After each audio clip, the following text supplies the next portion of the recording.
Hello दोस्तों, हमारे पास में एक सैमसंग J7 का एक फ़ोन, जो पुराना वाला फ़ोन है, क्योंकि अभी का फ़ोन में बैटरी ओपन नहीं होता है। तो चलिए इस फ़ोन में बैटरी को ओपन करके देखते हैं क्या हमारा ये बैटरी यहाँ ओपन होगा या नहीं। ये पहले का पुराने ज़माने का फ़ोन जो चलाते थे हम लोग, किस तरह का इसमें बैटरी लगता है, चलिए दिखाते हैं खोल के।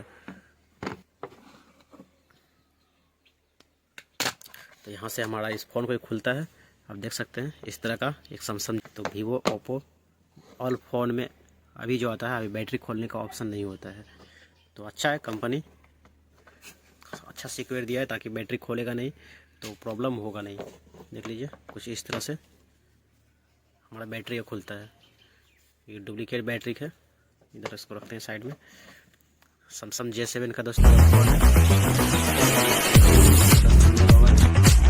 अभी का जो नया